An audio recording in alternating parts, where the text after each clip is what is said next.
மோசமான ஆள். நாங்க ரொம்ப கேவலமான ஆளு. கேவலமான ஆள்னா எந்த லெவலுக்கு இறங்கி அடிமட்ட வரைக்கும் போய் அலசுவோம். என்ன சண்டைக்கு வர்றையா? தெரியுதுல்ல, மண்ட பத்திரம்.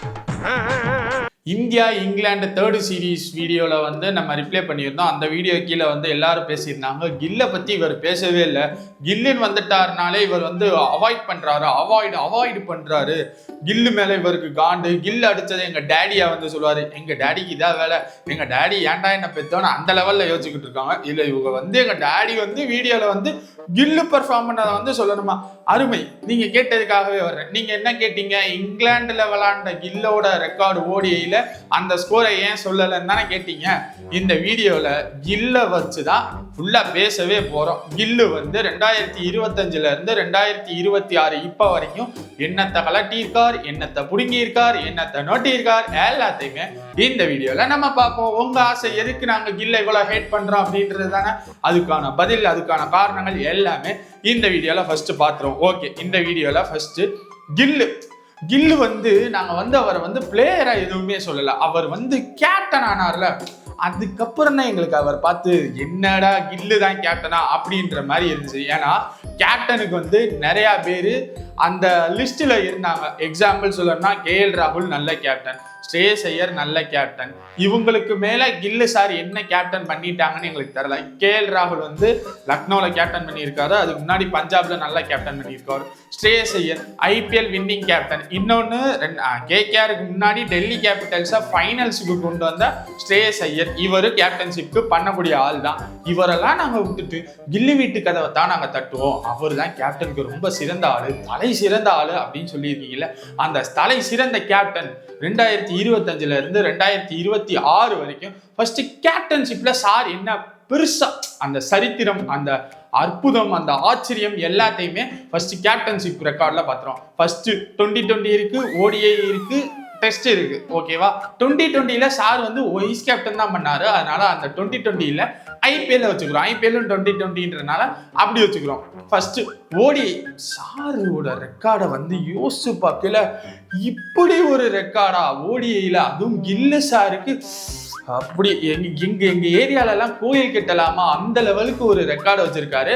அந்த ரெக்கார்டை நான் உங்களுக்கு சொல்லிடுறேன். ஃபர்ஸ்ட் ODI வந்து 2025 ரோஹித் சர்மா அவர்கிட்ட இருந்து கேப்டன்ஷிப்பை புடுங்கி, அதாவது ரோஹித் சர்மா கேப்டன்ஷிப்பை விடல, அவர்கிட்ட இருந்து புடுங்கி கில்லு சார்கிட்ட கொடுத்தாங்கல்ல. அந்த கில்லு சார் வந்து 2025 அக்டோபர் 4 அப்ப ரோஹித் சர்மா வந்து விலகிடுறேன் அப்படின்னு சொல்லிட்டு விலகிட்டார். அதுக்கப்புறம் ஆஸ்திரேலியா போனாங்க, நியூசிலாந்து இந்தியாவுக்கு வந்தவங்க, ஆப்கானிஸ்தான் இந்தியாவுக்கு வந்தாங்க, இந்தியா இங்கிலாந்து போனாங்க. இந்த 4 ODI சீரீஸ். 5வது ஒன்று வந்து சவுத் ஆப்பிரிக்கால நடந்துச்சு. அதில் கில்லு சாருக்கு ஏதோ இன்ஜுரி, அதனால வந்து கில் சார் வந்து அந்த ODIல விளையாடல. மொத்தம் 5 ODI நடந்திருக்கு. 4 ODI பார்ப்போம். 4 ODIயுமே இந்தியா தோத்துருச்சு. ஒன்று ஆப்கானிஸ்தான் கூட மட்டும். ஆப்கானிஸ்தான் வந்து எங்க நல்ல டீம், நான் இல்லைன்னா சொல்லலை. ஆஸ்திரேலியா, நியூசிலாந்து, இங்கிலாண்டை கம்பேர் பண்ணல ஆப்கானிஸ்தான் வந்து பெரிய டீம். அந்த டீமை வந்து நம்ம அடிச்சிருக்கோம். இதுக்காகவே நம்ம வந்து கில்லை வந்து பாராட்டலாமே ஃப்ரெண்ட்ஸ் அப்படின்னு வருவோம். ஆஸ்திரேலியாவில் ஃபர்ஸ்ட் 2-1 அப்படின்னு ஆஸ்திரேலியா லீட் பண்ணியிருக்காங்க. ஒரு சில பேர் வருவாங்க, ஆஸ்திரேலியாவை அப்போதான் வந்து கில்லிட்ட கேப்டன்ஷிப் கொடுத்துருக்காங்க, அதனால நீங்கள் வந்து கேப்டன்ஷிப் ப்ரெஷர் அவருக்கு ஹேண்டில் பண்ண தெரியாது, அதனால அப்படின்ட்டு யாரும் வந்துடாதீங்க. ஓகே, வச்சுக்கலாம். ஏன்னா ஃபர்ஸ்ட் அப்படின்றனால இன்னொன்று அவே மேட்ச் வேறு, அதனால ஆஸ்திரேலியா சீரீஸ், ஆஸ்திரேலியா ரொம்ப பயங்கரமான டீம் ஒத்துக்கிறோம். அதனால ஓகே, கில்லு வந்து இந்த கேப்டன்ஷிப்ல தோத்துட்டாரு. சரி, ரைட்டு. இது ஆஸ்திரேலியாவில். நியூசிலாண்டுக்கு வருவோம். நியூசிலாண்டு இத்தனைக்கு நம்ம ஊருக்கு தான் வந்திருக்காங்க. ஹோம் அட்வான்டேஜ் இருக்கு. கில் சார் வந்து IPL வந்து இந்தியன் டீம்ல தான் கேப்டன் பண்ணி, இது குஜராத் டைட்டன்ஸ்ல தான் கேப்டன் பண்ணியிருக்காங்க, இந்தியாவில தான் இருக்கும். ஸோ பிச்சர்ஸ் வந்து கில் சாருக்கு நல்லா தெரியும். அப்படி இருக்கல நியூசிலாந்து கூடயாச்சும் ஜெயிச்சிருக்கோம். நாங்கள் அதுலேயும் தோத்துட்டோம். அதுலேயும் 2-1. ஆப்கானிஸ்தான் கூட வந்து வாஷ் அவுட் பண்ணிட்டோம். அதனால மேலே ரொம்ப பெருமையா இருக்கு. இந்த இடத்துல வந்து தரல, எப்படி சொல்றது, அவ்வளோ பெருமையா இருக்கு. இந்த 12th படித்தோடனே ஃபர்ஸ்ட் ரேங்க் எடுத்தோடனே வந்து எல்லாரும் இது ப்ரெஸ்ல சொல்லுவாங்க, இதுக்கு வந்து நான் எங்கள் அப்பா, எங்கள் அம்மா, எங்கள் டீச்சர்ஸ் எல்லாத்துக்குமே நான் வந்து ரொம்ப தேங்க் பண்ணுறேன் அப்படின்ற மாதிரி கில் சார் வந்து இதில் சொல்லுவார். ஆப்கானிஸ்தான் வந்து நாங்கள் வாஷ் அவுட் பண்ணியிருக்கோம் அப்படின்ட்டு. ஓகே, அது ஆப்கானிஸ்தான் அப்படின்னு விட்டுருவோம். இங்கிலாந்து இப்போ ரீசெண்டாக நடந்துச்சு 2-1 அப்படின்னு சொல்லிட்டு. ODIல வந்து யார் சார் கேப்டன்ஷிப்பில் டாமினேட் பண்ணுறாங்க? அந்த சவுத் ஆப்பிரிக்கன் இது இருக்குல்ல, ODI இருக்குல்ல, அதில் வந்து இந்தியா வின் பண்ணாங்க. அதுல கேப்டன்ஷிப் வந்து KL ராகுல் பண்ணாங்க. அந்த மேட்ச்ல வந்து அந்த ஒரு மேட்சோட சரௌண்டிங்ஸ் சொல்லுவாங்கல்ல, லைக் எப்படி சொல்றதுன்னா அந்த ஃபீல்டில் இருக்கிற பிளேயர்ஸ் KL ராகுல் கேப்டன் பண்ணல, விராட் கோலியா இருக்கட்டும், ரோஹித் சர்மாவா இருக்கட்டும், குல்தீப் யாதவா இருக்கட்டும், ஒரு மாதிரி ஜாலியா ஃபன்னா இப்படி ஒரு சைடு வந்து இவங்க 2 பேர்த்துக்கு இருக்கு. ஆனா இவர் கில்ஷா கேப்டன்ல வந்து நம்மளால பார்க்க முடியல. பட் KL ராகுல் கேப்டன்ஷிப் பண்ணல, அதெல்லாம் பார்க்க முடிஞ்சு. நீங்க அந்த ஃபன்னியான கிளிப்ஸ்லாம் பார்த்துருந்தீங்கன்னா கமெண்ட்ல சொல்லுங்க. அதனால ஓடியில சாரோட கேப்டன்ஷிப் ரெக்கார்டு வந்து ரொம்ப அருமையா இருக்கு, மனமா இருக்கு. ஸோ பாராட்டலாம். ஓகேங்களா, இப்போ அப்படியே டெஸ்ட்டுக்கு வருவோம். டெஸ்ட்டில் மொத்தம் வந்து மே 7ஆம் தேதி ரோஹித் சர்மா வந்து நான் டெஸ்ட்ல இருந்து ரிட்டையர் ஆகிறேன் அப்படின்னு சொல்லிட்டு அறிவிச்சிட்டார். அறிவிச்சதுக்கப்புறம் ஓகே கில்லு தான், வேற யார்கிட்ட இவங்க கொடுக்க போறாங்க, கில்லா தான் இருக்கும்னு அப்பயே நான் கெஸ் பண்ணேன். கரெக்டாக கொடுத்துட்டாங்க. டெஸ்ட் மொத்தம் 3 சீரீஸ் நடந்திருக்கு. England 1, west Indies 1, Afghanistan 1. இதுல வந்து உண்மையிலே இது வந்து ஓட்ரேன் கிடையாது. உண்மையிலே கில் ரெக்கார்டு வந்து நல்லா இருக்கு. ஆக்சுவலா கிட்டத்தட்ட 8 மேட்ச் கேப்டன் பண்ணியிருக்காரு. அதுல 5 வின்னு, 2 லாஸ், 1 டிரா. இங்கிலாந்து கூட 2 வின்னு, ஆப்கானிஸ்தான் கூட 2 வின்னு, ஆப்கானிஸ்தான் கூட 1 வின்னு, வெஸ்ட் இண்டீஸ் கூட 2 வின்னு. ஓகேவா, இது சூப்பர். அதுல ஒரு மேட்ச் வந்து டிரா ஆயிடுச்சு. அதுக்கு காரணம் வந்து கிறிஸ் வோக்ஸ் வந்து கையை உடைச்சுக்கிட்டாரு. அந்த கையை உடைக்காம இருந்திருந்தா அந்த சீரீஸ்ல இங்கிலாந்து ஜெயிச்சிருப்பாங்க. அதனால இது ஒண்ணு. அதே மாதிரி இங்கிலாந்து நல்லா இருந்துச்சு. டெஸ்ட்ல வந்து கில் சூப்பரா பண்றாரு, ரொம்ப பெருமையா இருக்கு. இப்போ அப்படியே T20ல வருவோம். T20ல தான் சார் கேப்டன் பண்ணல, அதனால IPL வருவோம். 2024ல மொத்தம் 12 மேட்ச் நடந்திருக்கு. அதுல வந்து 5 மேட்ச் வின்னு, 5 மேட்ச் லாஸ், 2 வந்து நோ ரிசல்ட். குஜராத் டைட்டன்ஸ் வந்து 8வது இடத்துல இருந்தாங்க. அந்த டயத்துல தான் ஹர்திக் பாண்டியா மும்பை இந்தியன்ஸுக்கு வந்து குஜராத் டைட்டன்ஸ் வந்து கில்லட்டா கேப்டன் கொடுத்தாங்க. ஓகே, ஃபர்ஸ்ட் இயர் இது எனக்கு ஒன்று புரியல. எதுலனாலும் ஃபர்ஸ்ட் ஒரு வருஷம் அப்படிதான் இருக்கும், டிரான்சிஷன் பீரியடு. அதனால வந்து அது அப்படித்தான் இருக்கும். கொஞ்சம் அட்ஜஸ்ட் பண்ணுங்கன்னா அப்புறம் எதுக்கு இவன்ட்ட கேப்டனை கொடுக்கணும், நம்மளே கேப்டன் பண்ணிட்டு போக வேண்டியது தானே. எல்லாமே தெரிஞ்சாலே, எல்லாமே எக்ஸ்பீரியன்ஸ் இருக்கிறாள். இல்லை நம்ம வேற டீம்ல இருந்து வந்து இங்க வந்து கேப்டன் பண்ற மாதிரி சொல்லிக்கிட்டு இருக்காங்க. இல்ல குஜராத் டைட்டன்ஸ்ல தானே விளாண்டுருக்காங்க, எல்லாரும் பிளேயர்ஸ் கூடயும் பேசிக்கிட்டு தானே இருந்திருப்பாரு. சரி ரைட்டு, புதுசா சொல்றாங்க, கேட்டுக்கிறோம்.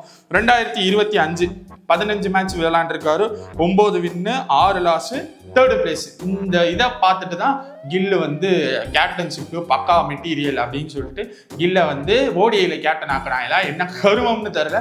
ஒருவேளை ஐபிஎல் வந்து அந்த ஏப்ரல் மேல நடக்கும்ல, அதை பார்த்துட்டு ரோஹித் சர்மா மேல ரிட்டையர் ஆனோடனே இவர் வந்து கொடுத்துட்டாரு.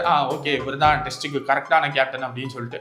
அடுத்து வர்றேன் 2026ல 16 மேட்ச். இப்போ இந்த சீசனு 10 வின்னு, 8 லாஸ். அதுல வந்து ரன்னர். இப்போ இதுல ஒரு பெரிய ஹைலைட்டான விஷயம் என்னன்னா, சூரியகுமார் யாதவை ஒதுக்கிட்டாங்க. ஒதுக்குனதுக்கு அப்புறம் யாரை இவங்க கேப்டன் ஆக்கலாம் அப்படின்னு யோசிச்சுக்கிட்டு இருக்கையில, ஒருவேளை இந்த IPLல GT மட்டும் ஜெயிச்சிருந்தா ஆச்சரியப்படுற விஷயம் இல்லை, கில்லு தான் T20யோட கேப்டன். ஐயர் அப்படியே நகட்டி விட்டு இருப்பாங்க. ஐயராவது கருமாந்திரம் அது போடா வெண்ணன்ட்டு போக விட்டுட்டு நம்ம கில் சாரை கேப்டன் ஆக்கியிருப்பாங்க. இது வந்து நான் IPL அப்பயே சொன்னேன். IPL அப்போ நம்ம வீடியோஸ் நீங்க பார்த்துருந்தீங்களான்னு தெரியல. IPL அப்போ நான் சொன்னேன், கில்லு ஒருவேளை GT ஜெயிச்சிருச்சுன்னா, RCB தோத்துருச்சு, GT ஜெயிச்சிருச்சுன்னா கில்லு தான் T20 கேப்டன்ட்டு. என்ன ஏதோ ஒன்று நடந்தா RCB ஜெயிச்சிட்டாங்க, GTல கில்லு தோத்துட்டாரு. இது வந்து சாரோட கேப்டன்ஷிப் ரெக்கார்டு. இந்த ஒரு கேப்டன்ஷிப் ரெக்கார்டை வச்சுக்கிட்டு நாங்கள் வந்து வேர்ல்ட் கப்புக்கு போக போகிறோம், வேர்ல்டு டெஸ்ட் சாம்பியன்ஷிப்புக்கு போக போகிறோம். அடுத்து வந்து T20ல சார் வரமாட்டாரு. அதனால இது வந்து கேப்டன்ஷிப் ரெக்கார்டு. இந்த கேப்டன்ஷிப் ரெக்கார்டை வச்சு நான் சொல்றேன், இதுக்கு எவ்வளோ மார்க் கொடுக்கலான்னு நீங்களே சொல்லுங்க. நானா இருந்தேன்னா 10க்கு ஒரு 3-4 கொடுப்பேன். ஏன்னா நான் 10க்கு வந்து 4 கொடுப்பேன். ஏன்னு வச்சுக்கோங்க, டெஸ்ட்ல நல்லா தான் பண்ணியிருக்காரு. ஆனா அதுலயும் இங்கிலாந்து 2 மேட்ச், இங்கிலாந்துல ஒரு மேட்ச் காப்பாத்தினது சிராஜ், ஒரு மேட்ச் காப்பாத்தினது இவரு ஜடேஜாவும் வாஷியும், இன்னொரு மேட்ச்ல கையை உடைச்சுக்கிட்டாரு கிறிஸ் வோக்ஸ். ஸோ இதெல்லாம் நடந்ததுக்கு அப்புறம் தான் இப்படி ஒரு ரெக்கார்டு டெஸ்ட்ல இருக்கு. இது கேப்டன்ஷிப். இப்போ நம்ம பேட்டிங்க்கு வருவோம். பேட்டிங்ல கில் சார் என்ன பண்ணியிருக்காரு ஓடிஐ பொறுத்த வரைக்கும்? இப்போ ஆஸ்திரேலியா சீரீஸ் ஃபர்ஸ்ட் ஓடிஐல 3 மேட்ச், அதுல 43 ரன், 14 ஆவரேஜ். இது வந்து ஃபர்ஸ்ட் வந்தோடனே எல்லாம் சொல்லிடுவாங்க, வந்தோடனே எப்படி அவர் கேப்டன்ஷிப் எப்படி ஹேண்டில் பண்றது, அவர் பாவம் கேப்டன் அப்படின்னு சொல்லி சமாளிச்சிருவாங்க. அதனால கேப்டன்ஷிப் ஆஸ்திரேலியா சீரீஸை விட்டுரும். நியூசிலாந்து சீரீஸ் இந்தியாவில் நடந்துச்சு, 3 மேட்ச், 135 ரன், 45 ஆவரேஜ். இது என்னத்தான் சொல்றது. ஆப்கானிஸ்தான் சீரீஸ் ஆப்கானிஸ்தான் சீரிஸ் ரொம்ப டஃபஸ்ட் பவுலர், ரொம்ப எல்லாமே ரொம்ப டஃப்பாக இருக்கும். ஸோ அதில் வந்து கில் சார் வந்து ரொம்ப பெருசாக பெர்ஃபார்ம் பண்ணியிருக்காரு. அதில் வந்து 3 மேட்ச்சில் 238 ரன்னு, 119 ஆவரேஜ். இங்கிலாந்து சீரிஸ் இப்போ ரீசெண்டாக நடந்துச்சு. 3 match 188 run, 62 average. First match ஜெயிக்கிறதுக்கு முழுக்க காரணம் கில்லு தான். நாங்கள் ஒத்துக்குருவோம்ப்பா, ஆமாம் கில்லு தான் காரணம், ஓகே அப்படின்ட்டு. அடுத்து அப்படியே இது வந்து இதில் T20க்கு வருவோம். ஐபிஎல் இப்போ சீசன் கிடையாது, அதனால ஐபிஎல் வேண்டாம். ஸோ T20க்கு வருவோம். T20ல 2025ல கில்லை கொண்டு வந்தாங்க. எத்தனை பேத்துக்கு ஞாபகம் இருக்குன்னு தெரியல. கில்லு வந்து ஓப்பன் பண்ணாரு, இல்லைன்னு 1 டவுன் பண்ணாங்க. எனக்கு அதெல்லாம் கூட பிரச்சனை இல்லை. சரி ஓகே, அவர் ஸ்ட்ரைக் ரேட் நல்லா இருக்கும். அவர் ஸ்ட்ரைக் ரேட் 143 இருக்கு T20ல. சரி ஓகே, ஓப்பனிங் தானே பண்ணிட்டு போறாரு. இது ஓப்பனிங்கும் 1 டவுன் பண்ணிட்டு போறாருன்னு விட்டா தூக்கி கொடுத்தாங்க பாரு வைஸ் கேப்டன்ட்டு. யாரா நீங்க எல்லாம் எங்கடா இருக்கீங்க? கில்லட்ட வைஸ் கேப்டன். அது சரி ஓகே, நல்லா T20ல ரெகுலரா விளையாண்டு நல்லா பெர்ஃபார்ம் பண்ணிட்டு வைஸ் கேப்டனை கொடுத்தா ஓகே, பாராட்டலாம். அவன் விளையாடவே மாட்டான்டா. இந்தியாவில் வந்துட்டா T20ல 2025ல 15 இன்னிங்ஸ் 291 ரன்னு, ஆவரேஜ் 23. சூப்பரா இருக்கு. அதனால இப்படி ஒரு ரெக்கார்டுக்காகவே வைஸ் கேப்டன் கொடுத்தாவாச்சு அடிங்களான்னு பார்த்தாங்க, அடிக்கல. ஆனா ஏதாச்சும் ஒரு மேட்ச் பால் பேட்ல மட்டும் பட்டிருந்தா Shubman Gill 2026 T20 world cup confirm பண்ணான்னு இருப்பாரு. அவங்க சான்ஸ் கொடுக்குறாங்க, என்னமோ கள்ள மிட்டாய் கொடுக்குற மாதிரி. இந்த பலசர கடையில நம்ம ஜாமா வாங்க போயிட்டு ஒரு 2000 ரூபா 3000 ரூபாய்க்கு மேல பில்லு வாங்கினா ஒரு ஓசியா கொடுப்பாங்க, 8000 ரூபாய்க்கு வாங்கினா அதுக்கேற்ற மாதிரி கொடுப்பாங்க. அந்த மாதிரி கில்லுக்கு கொடுக்குறாங்க அள்ளி. அப்படியே என்னமோ யார் அப்போ விட்டு காசுன்ற மாதிரி. இந்தப்பா விளையாடு அப்படியே விளையாடு 2025 வரைக்கும் ஒப்பேத்துனாங்க கில்ல T20ல. சரிங்க சார், நீங்க விளையாடுங்க சார் அப்படின்ட்டு. பட் சாரால ஒரு மேட்ச்ல கூட பர்ஃபார்ம் பண்ண முடியல. அதனால 2026 T20 வேர்ல்ட் கப் விளையாடல. T20 வேர்ல்ட் கப் நம்ம கையில இருந்துச்சு. இப்பவும் T20ல கில்லால உள்ள வர முடியல. ஆனா யாருக்கு தெரியும், எப்படி தெரியும்? வைபவ் சூரியவன்சி மட்டும் இல்ல, சாம்சனுக்கு இப்போ ஒரு மாதிரி ஃபார்ம் அவுட்ல இருக்காரு. ஒருவேளை வைபவ் சூரியவன்சி பேக்கப்ல இல்லைன்னா யாருக்கு தெரியும்? ஆச்சரியப்படுறதுக்கு இல்லை, உண்மையிலே சொல்றேன். கில்ல கொண்டு வந்துட்டு ஓப்பனிங் விளையாட வச்சிருப்பாங்க. ஏன்னா பண்ணக்கூடிய ஆட்கள் தானே நீங்க, ஓகேவா? இது ஒரு side batting record, captainship record இப்போ பார்த்துட்டோம். இப்போ அடுத்தது வர்றேன். சான்சஸ் நிறையா, அது வந்து T20ல நிறையா கொடுத்துருக்காங்க, ஓகேவா? இது ஒன்று. இன்னொன்று, யாருமே பிளேயர்ஸ் இல்லையா கில்லை தவிர்த்து? எனக்கு அது ஒன்று தான் இப்போ வரைக்கும் புரியல. ஜெய்ஸ்வால் இருக்காரு, சாய் சுதர்சன் இருக்காரு, இத்தனை பேர் இருக்காங்க, இன்னும் ருத்ராஜ் இருக்காரு. ஸோ இவங்களுக்கெல்லாம் இல்லாம இப்படி ஏன் கில்லுக்கு இவ்வளோ சான்ஸ் கொடுக்கணும், இப்படி நிறையா கொடுக்கணும்? இன்னொன்று, இது ஃபேவரட்டிசம்னு சொல்லலாம். ஃபேவரட்டிசம் தான், ஓகே. இதுக்குள்ளே நம்ம பெருசாக போக விரும்பலை. ஃபேவரட்டிசம்ஸ் நிறையா நடக்கும். கில்லுன்னு வந்துட்டாருன்னா கில்லு பார்த்துக்குவாருன்ட்டு ரைட். இதெல்லாமே கில்லுக்கு காரணங்கள், சரிங்களா? கில் சார் வந்து இதில் வந்து ரொம்ப கொடி கட்டி பறக்கிறாரு அப்படின்னு சொல்லலாம்ல. ஸோ இதெல்லாம் தான் எங்களுக்கு கில்லு பிடிக்காம போறதுக்கு காரணம். உங்களுக்கு ஏதாச்சும் ஒரு சில காரணங்கள் இருக்கும்ல, இதெல்லாம் கில் சார் வந்து இது இப்படி பண்ணியிருக்கலாம் அப்படின்றது, அது ஒரு சைடு இருக்கட்டும். இன்னொன்று, கில்லோட அந்த நாக் அவுட் மேட்ச்ல அந்த ரெக்கார்டை பேச மறந்துட்டேன். அந்த ரெக்கார்டை பேசிட்டு வீடியோ முடிச்சிடும்.